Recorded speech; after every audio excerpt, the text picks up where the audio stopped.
TV Sunday show में आप सभी का स्वागत करते हैं। हर हफ्ते की तरह इस हफ्ते में ढेर सारी अपडेट न्यूज़ एक एक करके बात करते हैं। पहली जो न्यूज़ निकल के आ रही है दैट इज एथर एनर्जी। 30 अगस्त को एथर एनर्जी ऑर्गेनाइज कर रहा है एथर कम्युनिटी डे, जो कि हर साल वो ऑर्गेनाइज करते हैं। इस बार का स्पेशल एथर कम्युनिटी डे क्या है? यहाँ पे 3 चीजें हैं जो कंपनी अनाउंस करने वाली है। सबसे पहले तो EL प्लेटफॉर्म। ये प्लेटफॉर्म रेगुलर प्लेटफॉर्म से अलग है। रेगुलर प्लेटफॉर्म पे बेस्ड है रिश्ता, उसके बाद 450 सीरीज एंड देन एपेक्स। लेकिन ये जो नया प्लेटफॉर्म होगा ये थोड़ा सा अलग होगा। ये काफी वर्सेटाइल होने वाला है और काफी कॉस्ट इफेक्टिव होने वाला है। ये रेगुलर प्लेटफॉर्म से थोड़ा सा डिफर होगा एंड इस पे बेस्ड जो भी इलेक्ट्रिक स्कूटर होगी उसकी कॉस्टिंग एज कंपेयर टू जो रेगुलर 450 सीरीज है ईथर है उससे कम होने वाला है। यानी ईथर काम कर रहा है एक ऐसे प्लेटफॉर्म पे जिसपे बेस्ट जो भी इलेक्ट्रिक स्कूटर आएगी उसकी प्राइसिंग काफी कम होगी जो रेगुलर ईथर सीरीज है उससे। इसके अलावा कंपनी अनाउंस करने वाली ईथर का नया UI update and that is ether का स्टैक 7.0 जो कि वो कम्युनिटी डे के दिन अनवील करने वाले। इसमें काफी सारे फीचर्स कंपनी ऐड कर रही है,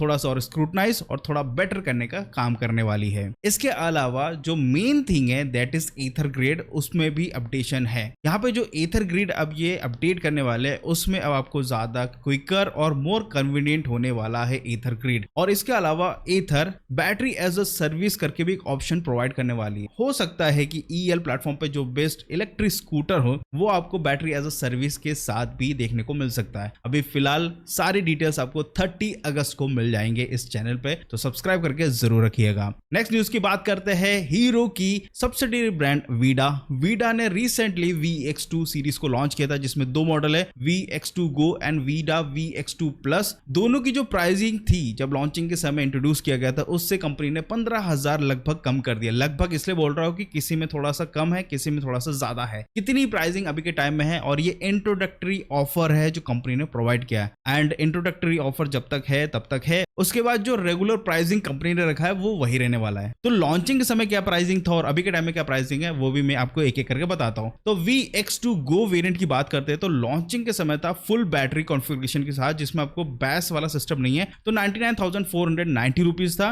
एंड जो बैस के साथ यानी बैटरी एज अ सर्विस के साथ लाते तो आपको 59,490 रुपीज का पड़ता। लेकिन अब जो नई प्राइस आई है, क्योंकि ये जो इंट्रोडक्टरी ऑफर कंपनी ने प्रोवाइड किया, तो अभी जो नई प्राइसिंग है that is 84,990 rupees for the full pack जिसमें आपको बैटरी भी मिलती है और अगर बैटरी एज अ सर्व के साथ जाते हैं तो 44,990 रुपीज आपको देना पड़ेगा। हालांकि बैटरी एज अ सर्विस का जो पर मंथ का जो सब्सक्रिप्शन है उसमें कोई भी चेंजेस नहीं, वो सेम प्राइस ही है और सेम किलोमीटर भी आपको मिलने वाला है। इसके अलावा अगर मैं बात करता हूँ VX2 प्लस की, तो यहाँ पे जब लॉन्चिंग के समय प्राइसिंग थी फुल कॉन्फ़िगरेशन के साथ जिसमें बैटरी भी आपको मिल रही थी, तो यहाँ पे आपको प्राइस पड़ रहा था 1,10,000 रुपए और बैटरी एज अ सर्विस के साथ जा रहे हैं तो लगभग 64,990 रुपीज था। अब जो नई प्राइसिंग है आफ्टर ऑफर जो कि इंट्रोडक्टरी ऑफर है, तो जो नई प्राइसिंग है फुल बैटरी के साथ यानी बैटरी आपको मिल रही है, बैटरी आप परचेस कर रहे हैं, तो राइट नाउ जो प्राइसिंग है 99,990 रुपीज और जो बैटरी एज अ सर्विस के साथ जाते हैं तो 57,990 रुपीज। अब इसके बाद काफी लोग का सवाल था ये जो प्राइस है वो लगभग इक्विवेलेंट टू है TVS की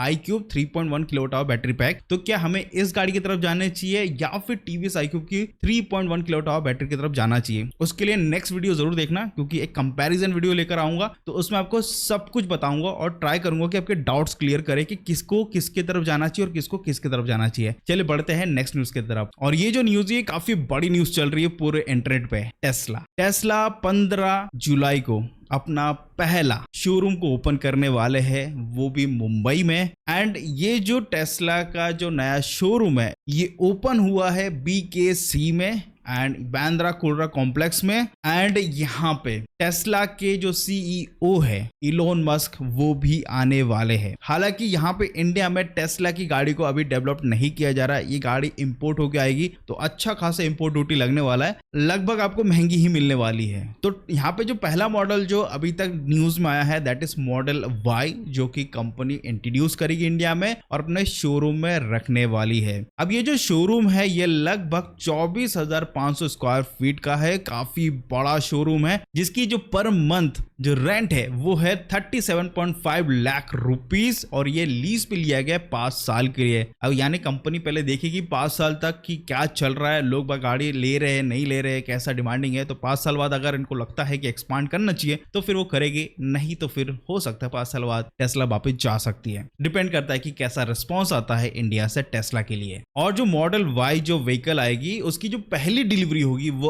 अगस्त में करने वाली है टेस्ला कंपनी। एक काफी अच्छा गुड न्यूज है टेस्ला के लिए। लोग वेट कर रहे थे कि टेस्ला इलेक्ट्रिक व्हीकल्स में, इलेक्ट्रिक 4 व्हीलर्स में एक्चुअल में सबसे ज्यादा पॉपुलर है। इंडिया के लोग तो चाह ही रहे थे कि कैसे तैसे करके टेस्ला की कोई तो मॉडल आए जिसे हम देखे, परखे, चलाए, वैसा कुछ। तो फाइनली 15 जुलाई को हमारे टेस्ला की पहली गाड़ी हमको इंडिया में BKC कॉम्प्लेक्स में देखने को मिलने वाला है। नेक्स्ट न्यूज की बात करते हैं, दैट इज विनफास्ट। विनफास्ट ने रिसेंटली टाई अप किया है, पार्टनरशिप किया है BATX एनर्जीज के साथ for EV battery recycling materials and recover and sustainable electric vehicle operations के लिए। अब ये जरूरी क्यों है, क्योंकि जितनी भी कंपनियां है ना, जो भी गाड़ियां बना रही है एंड वो आगे जाके रिसाइकिल की तरफ चला जाए, क्योंकि बैटरी कुछ खराब हो जाती है तो उसको फेंक तो नहीं सकते, तो उसको रिसाइकिल करने के लिए कंपनियों के साथ टाई अप किया जाता है जिससे उन मटेरियल्स को वापस यूज कर सके। तो कंपनी ने रिसेंटली BATX कंपनी के साथ टाई अप किया है। नेक्स्ट उसकी बात करते हैं ओला इलेक्ट्रिक की। तो ओला इलेक्ट्रिक ने मूव OS 5 को रोल आउट करना स्टार्ट कर दिया है वाया OTA। काफी लोग को मिल रहा है, काफी लोग थोड़ा वेट कर रहे हैं तो वेट कर लो, क्योंकि काफी सारे फीचर्स जो कंपनी मूव OS 5 में प्रोवाइड कर रही है, 50+ फीचर्स है। उसमें से कुछ फीचर्स मैं आपको बता देता हूँ जो मेरे को सबसे फेवरेट लगता है, दैट इज DIY मोड, जिसमें आप अपने हिसाब से सब कुछ मैनेज कर सकते हैं, चाहे वो थ्रोटल इनपुट हो, चाहे आपको टॉप स्पीड कितनी चाहिए, चाहे वो इको, स्पोर्ट्स एंड अगर हाइपर मोड में कितना आपको टॉप स्पीड चाहिए, वो सब कुछ आप कर सकते हैं DIY मोड में। साथ ही साथ यहाँ पे रोड ट्रिप मोड भी है, इजी पार्क है, भारत मोड है एंड ये जो मूव OS 5 है और इसको जो रोल आउट किया जाएगा वो ओला की S1 series and roster X में किया जाएगा।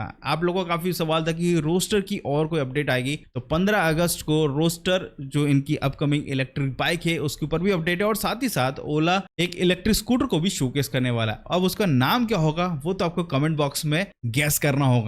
अगर कमेंट बॉक्स में गैस कर लिया तो मैं उसको हार्ट दूंगा, जरूर हार्ट दूंगा, ठीक है। नेक्स्ट न्यूज की बात करते हैं, दैट इज MG की विंस्टर EV और इसके बारे में क्या ही बोलूं। कंपनी ने लगभग 30,000 यूनिट सेल कर दिया है 9th मंथ के अंदर। काफी अच्छा इनका परफॉर्मेंस रहा है EV सेल्स में। लगभग 30,792 यूनिट सेल किया बिटवीन अक्टूबर 2024 से लेकर जून 2025 के बीच में एंड टाटा को थोड़ी सी टक्कर ये दे के रखा हुआ है। फिलहाल तो अभी टाटा उतना कुछ खास परफॉर्म नहीं कर पा रहा है, बट अगेन कम प्राइस में अगर देखा जाए तो यस, विंस्टर EV सबसे ज्यादा वैल्यू प्रोवाइड कर रहा है, क्योंकि यार वो गाड़ी बड़ी भी है और आपको रेंज भी अच्छी खासी मिल जाती है, प्लस उसमें फ्लशी डिजाइन है, फ्लशी फीचर्स है, तो वो लोगों को ज्यादा अट्रैक्ट कर पा रही है। नेक्स्ट न्यूज की बात करते हैं, दैट इज काइनेटिक ग्रीन्स। तो काइनेटिक ग्रीन्स ने अनाउंसमेंट कर दिया है कि वो 3 इलेक्ट्रिक स्कूटर्स लॉन्च करने वाले हैं 18 महीने के स्पैम के अंदर। अब ये जो 3 इलेक्ट्रिक स्कूटर है उसमें से पहली इलेक्ट्रिक स्कूटर होगी फैमिली ओरिएंटेड। हालांकि काइनेटिक ग्रीन्स ठीक ठाक सेल कर रही है, कभी टॉप 10 लिस्ट में आती है, कभी नहीं आती है, लेकिन कंपनी काम कर रही है। बट प्रॉब्लम यह है कि काइनेटिक ग्रीन्स की मैं आपको बता देता हूँ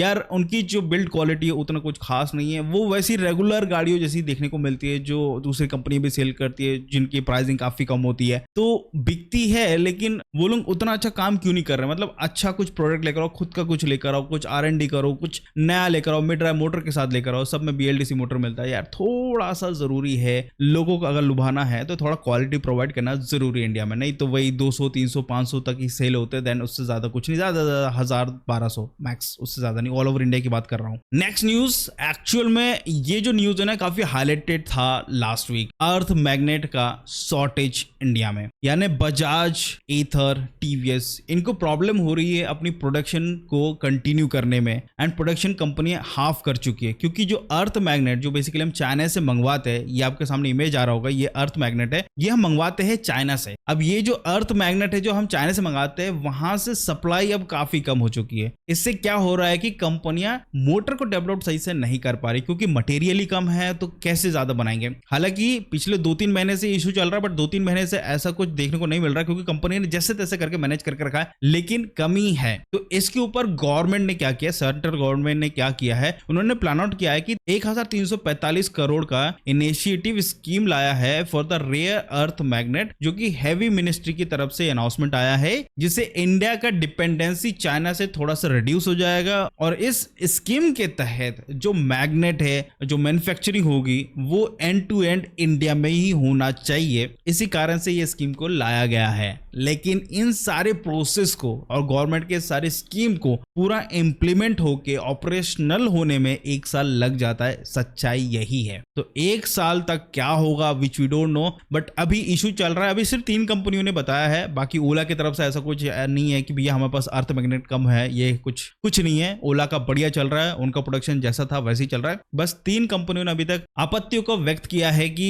हमारे यहाँ पे अर्थ मैग्नेट की कमी है। बजाज ने 50% किया है, एथर ने 8 to 10% तक प्रोडक्शन को रिड्यूस किया है, और टीवीएस ने भी बताया नहीं कितना किया, बट उन्होंने भी किया है। बाकी ओला और जो दूसरी कंपनी उन्होंने ज्यादा कुछ किया नहीं, जैसा चल रहा है वैसे चल रहा है। तो दोस्तों ईवी संडे न्यूज में बस इतना ही था। आई होप आपको वीडियो अच्छा लगा। चलो तो प्लीज लाइक शेयर सब्सक्राइब जरूर करिएगा। मिलते हैं अगले वीडियो में। बाय।